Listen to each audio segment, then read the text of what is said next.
Pemirsa, kita lanjutkan diskusi kita. Tadi saya sengaja menahan pertanyaan-pertanyaan saya karena ada 3 pembahas di ruangan ini yang akan lebih gencar pertanyaannya dibanding saya. Saya mau mulai dengan pakar ekonomi Faisal Basri. Terima kasih Bang Karni. Indonesia sebelum COVID sekalipun itu pertumbuhan ekonominya sudah turun terus, ya. Rata-rata hanya 5%. 2019 juga turun. Indonesia sebelum COVID ditunjukkan pula dengan kemampuan pemerintah menarik pajak juga turun.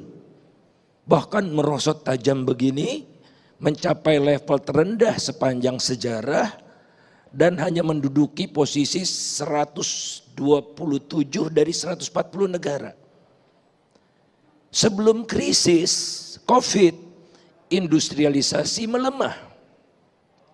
Ditunjukkan dari pertumbuhan industri yang selalu lebih rendah dari pertumbuhan PDB-nya.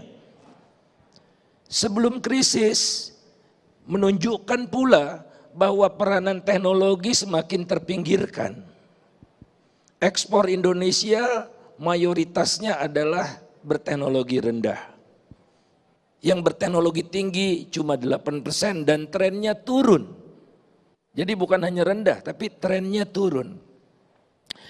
Kemudian investasi besar sekali. Indonesia investasinya itu terbesar kedua setelah China. Dinyatakan dalam PDB. Tapi hasilnya sedikit sekali. Tercermin dari besaran ICOR yang 50% lebih besar dari sebelum-sebelumnya. Jadi investasi besar tapi hasilnya sedikit. Inilah penyakit-penyakit mendasar pada diri kita. Kemudian kita sadar bahwa lautlah yang mempersatukan Indonesia, tapi laut semakin dipinggirkan. Kita tidak pernah mendengar lagi konsep tol laut. Ada kapal khusus pembawa ternak dari NTT ke Jakarta yang diharapkan membuat harga daging turun, tapi tidak turun-turun. Tiba-tiba isu lautnya senyap. Nah, akibat COVID tentu saja semakin memburuk, tapi bukan karena COVID. Ada yang salah, ya strategi pembangunan selama ini yang membuat kondisinya seperti itu. Selama ini juga kian hari kian kelihatan pemerintah semakin sentralistik. Kewenangan daerah diambil ke pusat. Padahal Indonesia, Mas Anies tadi sampaikan, beragam adalah memperkaya kebinekaan. Tapi kita dibikin satu semua. Tadi COVID saya setuju sama Kang Emil, harus ada komando satu, ya setuju. Tapi selebihnya semakin besar peranan pusat ini. Nah, akibat COVID, kita terlambat untuk jadi negara maju, tadinya 2036, sekarang diperkirakan oleh Bappenas bukan oleh saya, mundur 7 tahun, jadi 2043. Jadi semakin dekat kepada middle income trap nih, kalau kita tidak melakukan apa-apa. Dan oleh karena itu kita harus bangkit, itu dia tadi.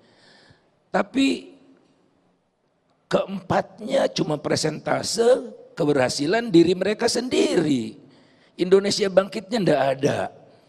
Nah, yang rakyat harapkan adalah inilah calon pemimpin generasi baru, ya usianya rata-rata 50-an, 50 lebih sedikit atau 50 kurang sedikit, yang mampu menjawab tantangan-tantangan itu, tapi barangkali karena belum saatnya mereka masih malu-malu untuk menawarkan Indonesia baru seperti apa.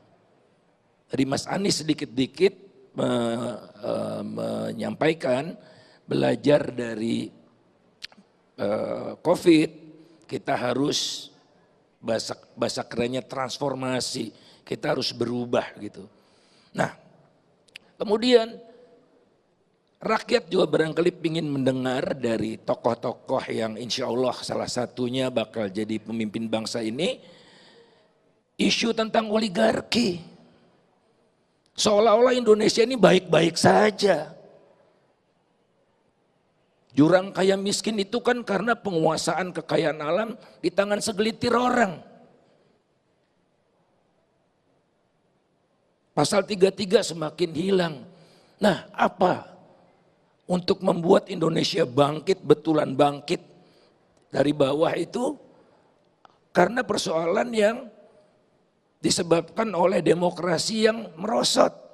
Walaupun indeks demokrasi tahun 2021 Indonesia naik gitu, saya juga aneh.